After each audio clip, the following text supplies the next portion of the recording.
ሙስሊሞቹ እኮ እስላማዊ መንግስት ለማቋቋም አስበዋል። መጣው መሪ ጋራ ተስማምተው መብላት የሚፈልጉ ጠጋ ብለው ከመጣው መሪ ጋራ ተለጥፈው ተስማምተው ህግ ቢጠፋ ሃይማኖት ቢሻጣጣ ያላቸው በሃይማኖት ቀልድ የለም። ሃይማኖት እንደ አይናችን የምናያት አንድ ሰዎች የኦርቶዶክስን እምነት ወይም የኦርቶዶክስን ሃይማኖት በቀጥታ ከአማራው ጋራ ለጥፎ ኦርቶዶክስ የአማራ ሃይማኖት ናት ብሎ የደመደሙ ሰዎች አሉ። እኛ እየተገፋን ነው። እኛ መንግስትን አልነካንም። መንግስት በሚሰራው ልማት ላይ ምንም ተቃውሞ የለብንም። ሀብታችን ተነክቷለች። ቅድስት ቤተክርስቲያናችን ተነክታለች። ንብረቷ ተነክቷል። ሀብቷ ተነክቷል። የ12 ዓመት መንታ ልጆቹን የደፈረው አባት በጽኑ እስራት ተቀጣው። ሰላም ጤና ይስጥልኝ። እንዴት አላችሁ? እግዚአብሔር የተመሰገነ ይሁን። የተለያዩ መረጃዎችና አስተማሪ ነገሮችን ይዤላችሁ ቀርቤያለሁ። እስከ መርሃ ግብሩ ፍጻሜ አብራችሁን ቆዩ። ላይክ ማድረጋችሁን ቤቱንም ሰብስክራይብ ማድረጋችሁን አትርሱ። እስቲ ከሁሉ በፊት በዚህ ቪዲዮ እንጀምር። ፍትህ ለኦቶና ደብረ ጽዮን። እባካችሁ ኦርቶዶክሳውያን ይህንን ቪዲዮ ከምንም ጊዜ በላይ ሼር፣ ኮፒ ሊንክ፣ ሪፖስት እያደረጋችሁ ለዓለም አድርሱት። አንገት ላይ ማተብ አስረሽ ስለ ቤተ ክርስቲያን ድምፅ ሳትሆን የምታሳልፍ ከሆንክ አንተም የቤተ ክርስቲያን ጠላት ነህ፣ አንቺም የቤተ ክርስቲያን ጠላት ነሽ። የቤተ ክርስቲያን ጉዳይ ይመለከተኛል የምትል ከሆንክ ይህንን ቪዲዮ ከምንም ጊዜ በላይ ሼር፣ ኮፒ ሊንክ፣ ሪፖስት እያደረጋችሁ ለዓለም አድርሱት። በወላይታ ሶዶ ኦቶና ደብረ ጽዮን ቅድስት ድንግል ማርያም ቤተ ክርስቲያን ለመንገድ ዳር አስፈልግ ተብሎ የቤተ ክርስቲያኒቷ እስከ መድረኩ ድረስ ያለው ቦታ ተቆርጦ ሊሰጥ ነው። እባካችሁ ኦርቶዶክሳውያን ንቁት። ይሄ ውሸት ነው ካላችሁ ይህንን ቪዲዮ አዳምጡት። ቤተ ክርስቲያንን ጠርተው ሳያናግሩ ይህንን አይነት በደል በእኛ ላይ አድርሰዋልና በአይናችሁ እናንተ እንድትመለከቱ ፈልጋለሁ። ይህንን ባርዛም መነሻ አድርጋችሁ ወደ ላዩ ቅድስት ቤተ ክርስቲያን አውደ ምሕረቷ ላይ ነው የቀባው። ይሄ ቦታ ሲወሰድ ሀገር ከየትራተስ መንገድ ይገነባል ተብሏል። ከመንገድ ግንባታ በኋላ ደግሞ መልሶም ወደ ውስጥ ሊገቡ ነው ያሉት። ሌላ ዩቲሊቲ ላይኖች አሉ፣ የውሃ መስመሮች አሉ፣ ቢቾች አሉ፣ ሌሎች መስመሮችን ከዚህ ከመንገድ በኋላ ደግሞ ቀጥቶ ሊወስዱ ነው ያሉት። ይሄንን እናንተ እንድትቃወሙና በተለይ ወጣቶች ሚዲያ ላይ የምትሰማሩ ወጣቶች በአጠቃላይ ስለ ቅድስት ቤተክርስቲያን የላሜራ ጉዳይ አይደለም፣ ስለ ቅድስት ቤተክርስቲያን ይዞታ ጉዳይ ይሆንላችሁ። ጮታችንን ስሙ፣ ሚዲያ ላይ ተጫወቱ። እየተቃወሙ ያሉ የኛ ልጆችም ሌሎችም አሉ። ማስ ሚዲያ ላይ ያያችሁ ነው ያላችሁ። ሰምታችኋል፣ አይታችኋል፣ ተመልክታችኋል፣ ሼርም አድርጋችኋል፣ ላይክም አድርጋችኋል። ከዛሬ ጀምሮ ያ ሼር ያ ላይክ ይሰረዝና የቅድስት ቤተክርስቲያን ጩኸት ይሆናል። ይሄንን እናደርጋለን ወይ? እኛ እየተገፋን ነው። እኛ መንግስትን አልነካንም። መንግስት በሚሰራው ልማት ላይ ምንም ተቃውሞ የለብንም። ሀብታችን ተነክቷለች። ቅድስት ቤተክርስቲያናችን ተነክታለች። ንብረቷ ተነክቷል። ሀብቷ ተነክቷል። የቤተክርስቲያን ህልውና ስለተነካ ነው ዛሬ እናንተ በአካል እንድታዩ አይፈለግነው። እሺ እንደተከታተላችሁት ነው እንግዲህ ፍትህ ለወላይታ ኦቶና ቅድስት ማርያም ቤተክርስቲያን ብለን መጠየቅ አለብን። እንግዲህ እቺ ቤተክርስቲያን በወላይታ የምትገኝ በርካታ ኦርቶዶክሳውያን ክርስትና የሚነሱባት ስጋው ደሙ ተቀብለው መንግስተ ሰማያትን የሚወርሱባትን መንገድ የሚያመቻቹባት የክርስቲያኖች ቤት የሆነች ናት። ቤተክርስቲያን ለኛ ህይወታችን እንደሆነች ሁላችሁም ታውቃላችሁና እንግዲህ በመንገድ ምክንያት ይቺ ቤተክርስቲያን ይዞቷ ወደ 2000 የሚሆን ካሬ ሊነካባት ነው። እንግዲህ ምዕመናን ወጥተው ድምጻቸውን እያሰሙ ይገኛልና መንግስትም ደግሞ የሚመለከታቸው አካላቶች እንግዲህ ከቤተክርስቲያኒቷ አስተዳዳሪዎች ጋር መሪዎች ጋራ በጋራ ውይይት አድርጋችሁ የሚበጀውን ሰላም፣ ፍቅር፣ አንድነት የሚመጣበት መንገድ ቢመቻች ለማለት እንጠይቃለን። እንግዲህ በጋራ አንድ ላይ የተመካከሩት ነገር ፍሬ ስለሚያፈራ በጋራ በአንድ መድረክ በአንድነት ስለ ሀገር ሰላም፣ ስለ ቤተክርስቲያን አንድነት፣ ስለ ልማቱ፣ ስለ ሁሉም የሚሆነውን ነገር በጋራ እንድትመካከሩ ለማለት እንጠይቃለን። በዚህ መካከል እንግዲህ አባቶችም እጃችሁን ማስገባት፣ ድምጻችሁን ማሰማት፣ ከሚመለከተው አካል ጋራ ንግግር ማድረግ ያስፈልጋል ብዬ አስባለሁ። እስቲ ከዚህ ጋር ተያይዞ አንድ መምህር የሆነ ያስተላለፉት መልእክት አለ። መጣው መሪ ጋራ ተስማምተው መብላት የሚፈልጉ ጠጋ ብለው ከመጣው መሪ ጋራ ተለጥፈው ተስማምተው ህግ ቢጠፋ ሃይማኖት ቢሻጣጣ ያላቸው ብቻ ተስማምተው መብላት አይነት አቋም ያላቸው። ይሄ በየትኛውም ዓለም በአብያተ ክርስቲያናትም ጭምር በታሪክ አጋጣሚ ታይቷል። ቤተክርስቲያን ታሪክ አርዮሳውያን ሲነግሱ፣ መናፍቃን ካዲያን ሲነግሱ የነገሱን ጠጋ ብለው የሚኖሩ የሃይማኖት መሪዎች ታይተዋል በታሪክ ረጅም ዘመናት። ይሄ እንደውም ቤተክርስቲያንን በዛት ሲጎዳት የኖረው ይሄ ነው። መንፈሳዊ መሪዎቹ ወደ መንግስቱ ተጠግተው ሃይማኖትን ማስከበሩን፣ ነገስታትን መገሰጹን፣ ትተው ዝም ብለው ተስማምተው መቀጠል። ይሄ ከዘመነ ብሉይ ጀምሮ የመጣ ነው። በዘመነ ብሉይ ኢሳይያስ ንጉሱን ኦዚያንን አልነቅፍ ቢል ኦዚያን ጭራሽ በጣም ደፍሮ ንጉስ ሲሆን ቤተ መንግስት ከመግባት ድረስ ማለት ነው፣ ቤተ ክህነት ከመግባት ድረስ ቤተ መቅደስ ገብቶ እስከ ማጠን ድረስ ኢሳይያስ ዝም አለ። ሁለቱም ተቀጡ። ንጉሱም ለምጽ ወጣበት፣ ኢሳይያስም ለምጽ ወጣበት። ኋላም ላይ እንዲህ አይነት ነገሮች ሲከሰቱ በዘመነ ሐዲስም ዝም ብለው ተንሿከው ለምሳሌ በእነ ሌዮን ጊዜ ይሄ ሁለት ባህር የሚባል የሌላ አዲስ ፈጠራ ሌዮን ሲያመጣ ወደ 600 አካባቢ ኤጲስቆጶሳትን ሰብስበዋል። ጉባኤ ከለባት የሚባለው የኬልቄዶን ጉባኤ 451 ዓመተ ምህረት ሃይማኖቱን ያውቁታል የተሰበሰቡ ሰዎች። ግን ንጉሱ መቀየም የለበትም። ከንጉሱ ጋር እንጣላ። አንደኛ ንጉሱ ዙሪያውን በወታደር የታጠረ ጉባኤ ሲኖዶስ አይመስልም። እንደ ስታዲየም ዙሪያውን በወታደር የታጠረ ጉባኤ፣ ንጉሱ መካከል ላይ የተቀመጠበት ጉባኤ ነው የሃይማኖቱ ጉባኤ። ስለዚህ ፈሩ እነዚህ ሃይማኖት መሪዎች ዲዮስቆሮስን የመሰሉ ምስራቃውያን ሊቃውንት ይሄማ ክደት ነው ሲሉ፣ እነዛ ግን አይ ሃይማኖታችን እኮ እንዳንተ ነው፣ ግን እንዴት አድርገን ከንጉሱ ጋር ብለው የእግዚአብሔርን ፈቃድ ከመፈጸም ይልቅ የንጉሱን ፈቃድ ሲፈጽሙ እንግዲህ እንደተከታተላችሁት ነው። ቤተክርስቲያን ስትረበሽ ዝም የሚሉ የቤተክርስቲያን አባቶች አሉ።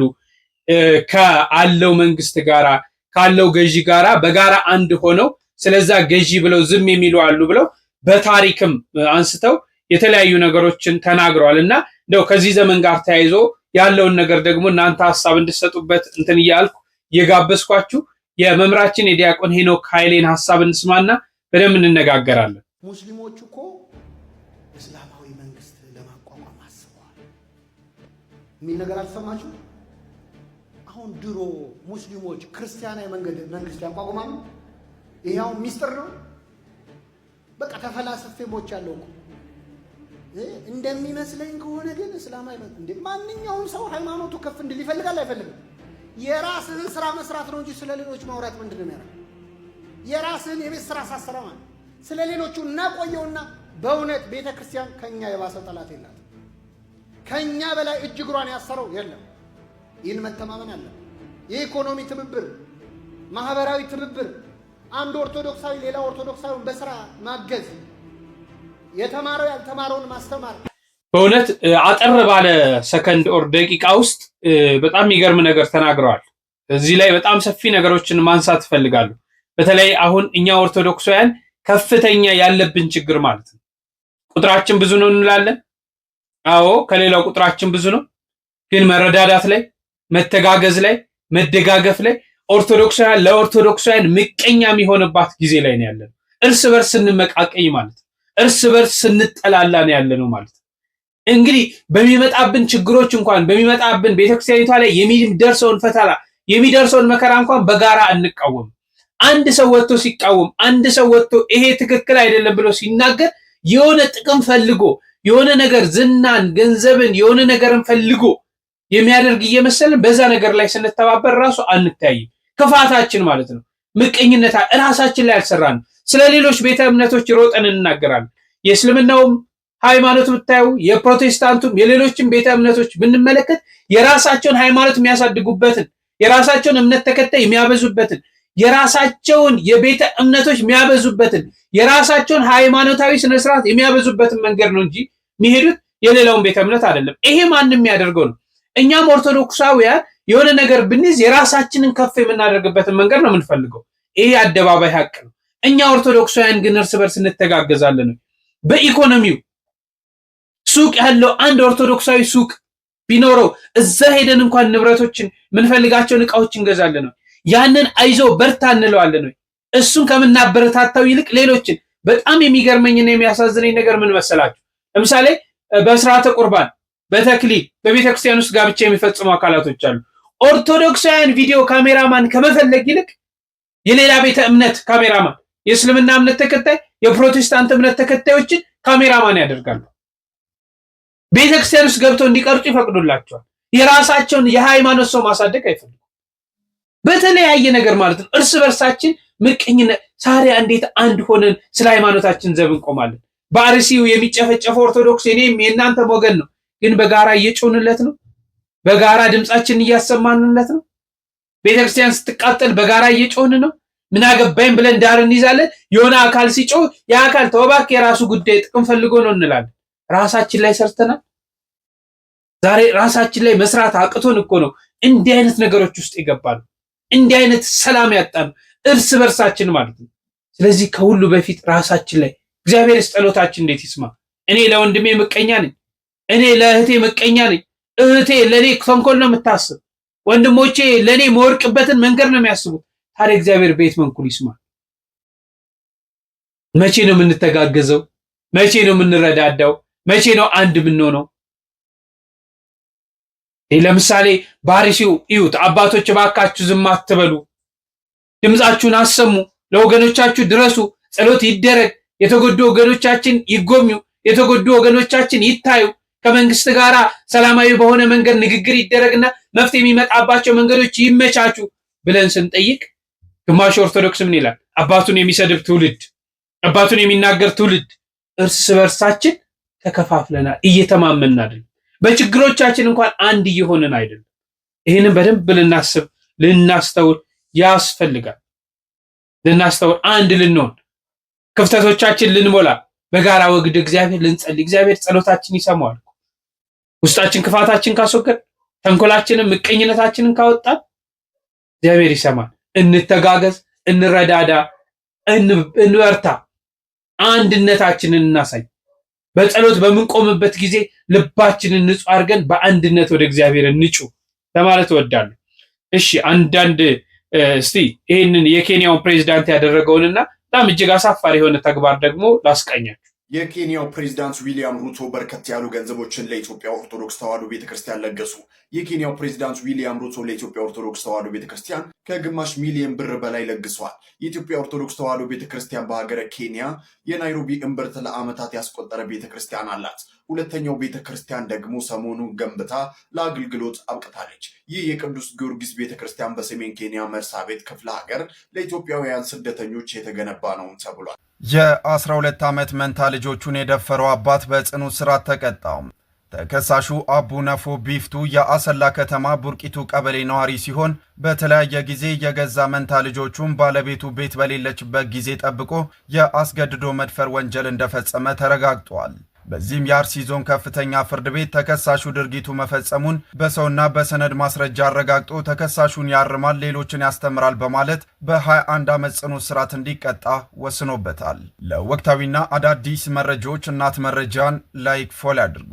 የኬንያው ፕሬዝዳንት እንግዲህ በጣም ይገርማል፣ ደስ ይላል። ለቤተ ክርስቲያናችን እንግዲህ ከግማሽ ሚሊዮን በላይ ሰጥተዋል። እግዚአብሔር ይስጥልን። ያ ደግሞ እንግዲህ እንዲህ አይነት ይሄ አሁን አባት ልጆቹን የሚደፍርበት ዘመን ይሄ ታዲያ ያለንበት ጊዜ ደግ ነው ብላችሁ ታስባላችሁ? ይሄ በሰው ሰውኛ ሰው የሆነ አስተሳሰብ ያለው ሰው እንዲያደርጋል ብላችሁ ታስባላችሁ? የሆነ ክፉ መንፈስ አልወረረንም? የሆነ የማናቀው ጋኔን ላያችን ላይ መጣ ይመስላችሁ? ሰው እንዴት ልጁን በጣም ክፉ መንፈስ መጥቷል። ስለዚህ ይሄ ሊወጣ የሚችለው በምንድን ነው? ወደ እግዚአብሔር ስንቀርብ ነው። ምድራዊ ኃይል ይሄንን ያስወግዷል ብዬ አላስብም። እርስ በርሳችን መገዳደል፣ እርስ በርሳችን መጨካከል፣ ወንድም ወንድሙን ሲያርድ ይሄ ታዲያ በጤነኝነት ይደረጋል ብላችሁ ታስባላችሁ? እግዚአብሔር ይቅር ይበላል። እሱ ምሕረቱን እሱ ቸርነቱን ይላክልን ለማለት ፈልጋለሁ። እነዚህ ነገሮች እንከታተልና እንጨርሳለን። እሰግድ ለኪ ወእወድሰኪ የሚለውን ታምረ ማርያም መግባሪያ ያለውን የደረሰ እንዲሁ እርሱ ሲያስተምር ቅዱስ ሚካኤል፣ ቅዱስ ገብርኤል እንዲሁም መላእክት ትምህርቱን ለመስማት ከሰማይ ይወርዱ የነበሩ አፈ በረከት፣ አፈ ማር፣ አፈ ሶከር፣ አፈ ሽቱ፣ ልሳነ ወርቅ የዓለም ሁሉ መምህር ርዕሰ ሊቃውንት መምህሮ መገስጽ ዘእያደሉ ለገጽ የአምድ ብርሃን የብርሃን ምሰሶ ሐዲስ ዳንኤል ሊቀ ጳጳሳት ዘበርት ጡመ ቃል ቅዱስ ዮሐንስ አፈ ወርቅ ነገ ህዳር 17 የሥጋው ፍልሰት የሆነበት ነው። እስከ መጨረሻው ይህን ታሪክ አዳምጦ እመቤታችን በምን ምክንያት ስምዖን ዮሐንስ አፈ ወርቅ ብላ እንደጠራችሁም ዛሬ እናያለን። እስከ መጨረሻው ኮፒ ሊንክ ሼር ፖስት እያደረጋችሁ በኮሜንት ደግሞ ቅዱስ ዮሐንስ አፈ ወርቅ በረከት ይደርብን እያላችሁ ጻፉ። ቅዱስ ዮሐንስ አፈ ወርቅ ነገዱ ከሶሪያ ሲሆን የተወለደው በ347 ዓመተ ምህረት በእስክንድሪያ ነው። አባቱ አስፋኒዶስ እናቱ ደግሞ አትናሲያ ይባላሉ። እነርሱ ደግ ቢሆኑም ይሄንንም ልጅ እግዚአብሔር ሰጣቸው። ቅዱስ ዮሐንስ አፈወርቅ ለክርስቲያን እንደሚገባ በትምህርትና በጥበብ አደገ። ገና በሕፃንነቱ ወደ ግሪክ ሄዶ የዘመኑን ሳይንስ ፍልስፍና ከአፍ እስከ ገደፉ ተምሮ ተመልሷል። ቅዱስ ዮሐንስ አፈወርቅ ለየት ከሚያደርጉት ነገሮች አንዱ ይሄ ነው። በዘመናዊ ሆነ በመንፈሳዊ ትምህርቱ ይህ ቀር የማይሉት ሊቅ የሆነው ገና በ15 ዓመቱ ነበረ። በሁለት ወገን የተሳለ ሰይፍ በመሆኑ እንኳንስ ቢወጣ ስጋ ያለ ዛሬ ለንፉቃን ትልቅ የራስ ምታት ነው። ቅዱሱ ገና በ16 ዓመቱ ሀብት፣ ንብረት፣ ውበት፣ ክብርና እውቀት የሞላለት ቢሆንም ያለውን ሁሉ ለነዳያን ሰጥቶ መጻሕፍትን ብቻ ሰብስቦ ከባልንጀራው ቅዱስ ባስልዮስ ጋር በረሃ ገባ። ሰውነቱን በጾም በጸሎት እየቀጣ በበረሃ ሲኖር ወንጌላዊ ቅዱስ ዮሐንስና ሊቀ ሐዋርያት ቅዱስ ጴጥሮስ ወደ እርሱ መጡ። ሊቀ ሐዋርያት የመንግስተ ሰማያትን መክፈቻ ስልጣን፣ ቅዱስ ዮሐንስ ደግሞ ወንጌሉን ሰጥተው ተሰውረዋል። ከዚህም ዕለት በኋላ ቅዱስ ዮሐንስ አፈወርቅ ማኅየረ ምስጢራት ሆነ። ብሉይን ከአዲስ ከኦሪት ዘፍጥረት እስከ ራዕየ ዮሐንስ ድረስ በአንድምታ ትርጓሜ ተነተናቸው። በተለይ አዲስ ኪዳንን እየመላለሰ አመሰጠረው። ቅዱስ ሕሊናው ሳይታክት ንጹሕ እጆቹ ሳይዝሉ የጻፋቸው ድርሳናት መልእክታትና ትርጓሜያት ቢቆጠሩ 10,000 ሞሉ። በእውነት ለዚህ አንክሮ ይገባል። የሚገርመው ይሄን ሁሉ ሲሰራ እድሜው ገና ለጋ ማይረጉም ዲቁና ነበረ። ከዚህም በኋላ በእግዚአብሔር ትእዛዝ ቅስና ተሾሞ በስብከተ ወንጌል ብዙ ቦታዎችን አዳረሰ። በቅድስናው ወደውታልና የቁስጥንጥንያ ፓትርያርክ አድርጎ ሾሙት። አፈወርቅ ሲናገርም ሆነ ሲያስተምር እንኳን የሚያወራው ኮሽ የሚል እንኳን የለም። ከጣዕመ ትምህርቱ የተነሳ ህዝቡ በተደሞ ይሰሙት ነበረ። ሲያስተምር ምድራዊ ሰው ይቅርና ልዑላን መላእክት ተሰብስበው ያደምቁት ነበረ። አንዴም እመቤታችን በህዝብ መካከል አፈወርቅ ብላ ጠርታዋለች። ለዚህም ነው አፈወርቅ የሚባለው። ቅዱሱ በስልጣነ ቃሉ መላከ ሞትን ገስጾ 10 ዓመት አቆሟል። ቅዱስ ዮሐንስ አፈወርቅ ለሰው ፊት አያደላ፣ በእርሱ ዘንድ ንግስትና ድሃ ነዳያን እኩል ናቸው። ለሞት ያበቃውም ይኸው ነበረ። ምክንያቱ የወቅቱ ንግስት አውዶክሲያ የአንዲት ድሃ መበለት መሬት ቀምታ አልመልስም በማለቷ መክሯ አገዛት። እርሷ ግን ከአጣም መናፍቃን ጋር መክራ 2 ጊዜ አጋዘችው። በተሰደደበት ሀገር ፍሬ አፍርቶ አስተምሮ አሳምሮ በ407 ዓመተ ምህረትም አርፏል። ቤተክርስቲያንና ምዕመናን ሳይጠግቡት እንደናፈቁት በ60 ዓመቱ አጡት። በወቅቱ ታላቅ ሐዘንና ለቅሶ ተደረገ። ከዕረፍቱ አስቀድሞ አንድ ቀን የዘመኑ ደግ ንጉሥ አርቃዲዮስ ግብር አገባ፣ ግብዣ አዘጋጀ። በዚያ ሌሊት ደግሞ ቅዱሱ ሊቅ ታጥቆ ሲጸልይ ሳለ አባ ማርዳሪ የሚባል ጻድቅ ደግሞ ከሰማይ 12ቱ ሊቃነ መላእክት እንደ ቅዱስ ሚካኤል ከሰማይ በግርማ ሲወርዱ ተመለከተ። ደንግጦም ወዴት ናችሁ ጌቶቼ ቢላቸው ቁስጥንጥንያ ወደ ዮሐንስ አፈወርቅ እንሄዳለን፣ እርሱም እመቤታችንን እንደሚያመሰግናት ጌታ ነግሮናልና አሉት። እባካችሁ እኔንም የአፈወርቅን ምስጋና እንዲገልጥልኝ መርቁኝ አላቸው። ሊቃነ መላእክትን መርቆት ጎዳናቸውን ቀጠሉ። በማግስቱም በቤተ ክርስቲያን ውስጥ ሊቃውንት፣ መሳፍንት፣ ጳጳሳት፣ ህዝቡ ሁሉ ተሰብስበው ከድግሱ በሉ። ቅዱስ ዮሐንስ አፈወርቅ ግን በመንበሩ ተቀምጦ ነበር እንጂ አልበላም። ድግሱ ሲጠናቀቅ ንጉሡ አርቃዲዮስ ሊቁን ጥያቄ ያለኝ ብሎ በጉባኤ መካከል ጠየቀው። ምነው ወንጌላዊ ማቴዎስ የበኩር ልጇን እስክትወልድ ድረስ ዮሴፍ አላወቃትም ማለቱ ለምንድን ነው ብሎ ጠየቀው። ቅዱሱም ተነስቶ በመንፈስ ቅዱስ ተቀኝቶ የተረጎመለት ጀመረ። ድንግል ማርያም ንጹሕ ቢረሌን ትመስላለች። ቢረሌ የተለያየ ቀለም ያለው ፈሳሽ ቢያስገቡበት ቀለሙ አብሮ ይቀያየራል። እመቤታችን ጌታን ጸንሳ ሳለች ህብረ መልኳ ሲለዋወጥ መልኳ አብሮ ሲለወጥ እያየ ዮሴፍም ይደነግጥ ነበረ። እሷ ማናት? በማኅፀኗ ያሉ ወስማን ነው እያለ ይጨነቅ ነበረ። ጌታን ከወለደች በኋላ ግን አንድ ህብረ መልክ ሆናለችና አስቀድሞ ማን እንደነበረች አላወቀም። አሁን ግን ልጇ አምላክ ዘበአማን እርሷ ወላዲተ አምላክ መሆኗን አወቀ ማለት ነው እያለ ሲተረጉም ሰምተው ሁሉም ሲያደንቁ በዚያ የነበረች ስዕል አድኖ አፈወርቅ ልሳነ ወርቅ አፈ በረከት ስትል ተናግራለች። ያን ጊዜም ንጉሡ አርቃዲዮስ የወርቅ ልሳን በሊቁና በስዕሏ ላይ አደረገ። አፈወርቅ ግን ባጭር ታጥቆ እሰግድ ለኪ ወእወድሰኪ ብሎ ዛሬ በታምረ ማርያም የምናውቀውን ምስጋና ሰተት አድርጎ ያደረሰላት። ይህንን ምስጋናም ሊቃነ መላእክቱ ሰምቶ እያደነቁ ወደ ሰማይ ወጥተዋል። ቅዱስ ዮሐንስ አፈወርቅም በግዞት ሳለ አርፎ የአርቃዲዮስ ልጅ ታናሹ ቴዎዶሲዮስ በነገሰ ጊዜ መልእክተኞችን ልኮ የቅዱስ ዮሐንስን ስጋ ብዙ በመዘመርና በማመስገን በታላቅ ክብር ወደ ቁስጥንጥንያ አፍልሶ አስመጣው። ይህም ከዕረፍቱ በኋላ 35 ዓመት ከሆነ በኋላ ነው። የዚህ ታላቅ ጻድቅና ሊቅ ቅዱስ ዮሐንስ በረከቱ በሁላችን ላይ ይደር። ህዳር 17 አቤት አቤት አቤት! እንኳን አደረሳችሁ። በእውነት ስሟን በመጥራት ብቻ፣ ዝክሯን በመዘከር ብቻ፣ በስሟ በመማጸን ብቻ እስከ 15 ትውልድ ድረስ የምታስምርና ማንኛውም ሰው ትንሽም ይሁን ትልቅ፣ በትልቅም ይሁን በትንሽ ችግር ላይ ሆኖ በእኔ አምኖ በአንቺ ስም ተማጽኖ አምላከ ቅድስት ወለተ ጴጥሮስ ሆይ እባክህን እርዳኝ፣ እባክህን ችግሬን አስወግድልኝ ብሎ ቢጠየቀኝና ቢማጸነኝ ችግሩን አስወግጄ እጽፍ ድርብን በረከትን ዋጋን እሰጠዋለሁ የተባለች ቅድስት ናት። በተጋድሎ ሕይወቷ የጣና ባህር ውስጥ ገብታ ጸሎት ስታደርግ እንደ ፀሐይ ታበራ የነበረች ቅድስት ናት። በ26 ዓመት የተጋድሎ ሕይወቷ ውስጥ አጼ ሱስንዮስን የተከራከረች፣ ካቶሊኮችን ያሳፈረች፣ ስለ ኦርቶዶክስ ተዋህዶ ሃይማኖቷ ብላ የተንገላታች፣ የተሰደደች፣ ጽኑ መከራን የተቀበለች፣ የተገረፈች፣ ራቁቷን በአህያ ላይ ተደርጋ የተጎተተች፣ ከዚህም ደግሞ በላይ እሳት ውስጥ ተጨምራ እሳቱን እንደ ውሃ የምታቀዘቅዝ፣ እሳት የማያቃጥላት የማይነካት ቅድስት ናት። ይህች ስም አጠራሯ የከበረና የከበደ ጻድቅ ወሰማዕት ዲያቆናዊት እናታችን ቅድስት ወለተ ጴጥሮስ ናት። ነገ ህዳር 17 የእረፍት በዓሏ ነው። አደራ ይህንን ቪዲዮ በድጋሚ የምትችሉ 17 ጊዜ የማትችሉ ደግሞ ቢያንስ 3 ጊዜ ኮፒ ሊንክ አድርጉልኝ፣ ለሁሉም ይዳረሳል። በተለይ ወላጆች አደራ ለሴቶች ልጆቻችሁ ይህንን ቪዲዮ አሳዩልኝ ብዬ ጠይቃቸዋለሁ።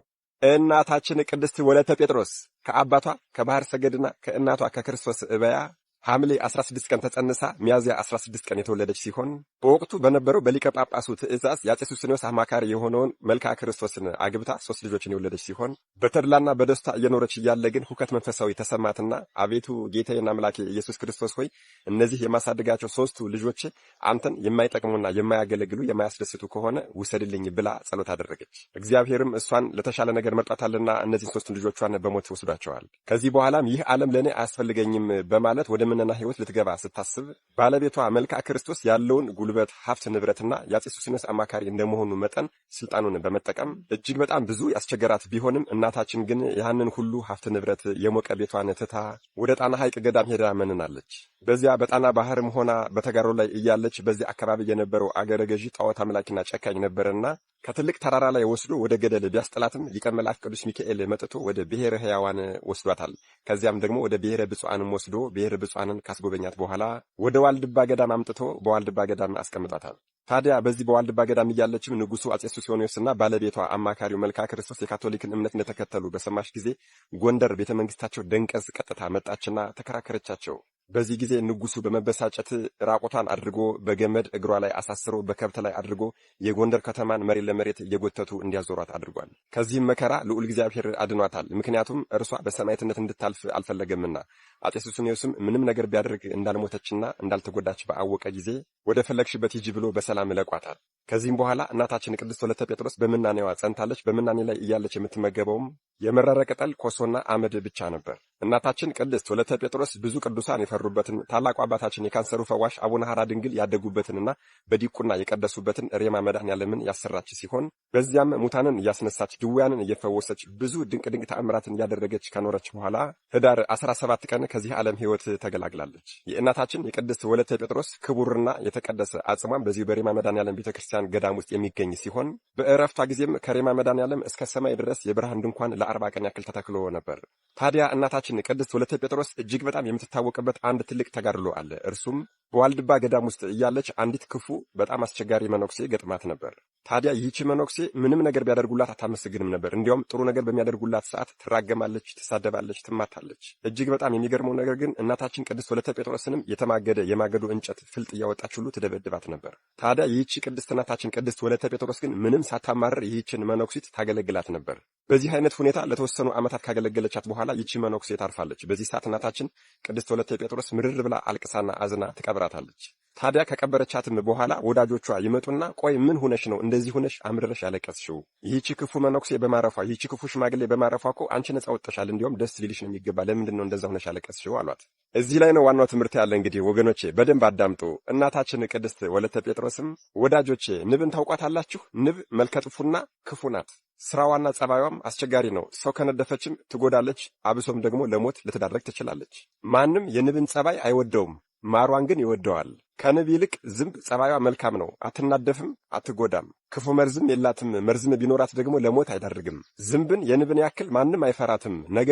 ነገር ግን ዝንብ ማርን አትሰጥም። የሰው ልጅ የንብን ጸባይ ታግሶ መርዟንም ተከላክሎ ለማሯ ሲል አብሯት ይኖራል። የሰው ልጅ ስለ ንብ መርዝና ክፋት አያስብም፣ ይልቁንስ ስለ ማሯ ነው የሚያስበው። ከእኔም ጋር የሆነው እንደርሱ ነው። ይህች ሴት ጸባዩዋ ክፉ ነው፣ ከእርሷ ግን ብዙ በረከትን አግኝቻለሁ። የዚህችን መነኩሴ ጸባይ ታግሼ መርዟንም ተከላክዬ እኔ እጅግ በጣም ብዙ ማር ቆርጫለሁ። እናንተ መናደፏንና መርዟን ብቻ ነው ያያችሁት፣ ማሯን ግን በፍጹም ሊታያችሁ አልቻለም። እኔ ደግሞ ማሯ እንጂ ፈጽሞ መናደፏ አልታየኝም አለቻቸው። ወገኖች ከዚህች ቅድስት ተጋድሎ እኛ ምን ልንማር እንችላለን? መልሱን በኮሜንት እጠብቃለሁ። ይህንን ትምህርትም አደራ ብያለሁ፣ ለሁሉም ሰው እንዲዳረስ አድርጉልኝ። መድኃኔዓለም ኢየሱስ ክርስቶስ ከታላቋ ኢትዮጵያዊት ጻድቅ ወሰማዕት ዲያቆናዊት እናታችን ቅድስት ወለተ ጴጥሮስ ረድኤት፣ በረከት፣ ምልጃ፣ ቃል ኪዳን፣ ፍቅር አይለየን። አሜን። ይቆየን። በሃይማኖት ቀልድ የለም። ሃይማኖት እንደ አይናችን የምናያት። አንዳንድ ሰዎች የኦርቶዶክስን እምነት ወይም የኦርቶዶክስን ሃይማኖት በቀጥታ ከአማራው ጋር ለጥፎ ኦርቶዶክስ የአማራ ሃይማኖት ናት ብሎ የደመደሙ ሰዎች አሉ። አይደለም። አትሳሳቱ። ኦርቶዶክስ የአማራ ሃይማኖት አይደለችም። የሀገራችን መጥፎ ፖለቲካ ነው ይሄ። ይህችን ሃይማኖት የመሰረታት የቆረቆራት ራሱ ክርስቶስ እንጂ አማራ አይደለም። ልክ እንደ ኦሮሚያው ልክ እንደ ደቡቡ አንድ የአማራ ተወላጅ አማራ ክልል ቤተ ክርስቲያን ሄዶ ነው ሥርዓተ ጥምቀት የሚቀበለው። አያስኬድም እንዲህ አይነቱ ፍልስፍና። ይሄ የወረደ የወደቀ አስተሳሰብ ነው። እኛ ስንጠመቅ በአብ በወልድ በመንፈስ ቅዱስ በአንድ አምላክ አይተባችንን አንበጥስም በማለት ክርስትናዬን ትቼ ክርስቶስን ትቼ አልሄድም በማለት ኦርቶዶክሲን አመንታ አማራ ሚት መቃባ ኢልማ አፉረ ቁልቁሉ ዋቀ ቶኪቸ ጀኔቱ ጩበምነ መሌ አማራ ተውዳፍ ዮኪ ጉራጌ ተውዳፍ ዮኪን ሞ ኦሮሙማ ኬኛ ገዲሱዳፍ ጀነ ሚቴን ጩበሙ ሁበዳ ኬሰቱ ደርገጎን ረኪነ ጉዳኖፍ ኬሳ ቀብ አስት ተጃጅላ መነ ዋቀዮት አስትን ፋርፈት ጋበሲ ባቴ ሞ መጋላ ጌ አችሙን ጅጅረምቴ ነመብራታት ሂንተው አመንቲን ከን ሰሚራት ሲያስኒ ከን ብየለፋት siyaasni lubbuu keen fayyisho boleessako warri siyaasa gaggeessan danuun isaanii biyyootti gadi deebi'aniiru dhiisanii deemaniiru. Jaarraa lama sadi dura warri jiran har'a deebi'anii biyya kana abboomuu hin danda'an dhiisan deeman.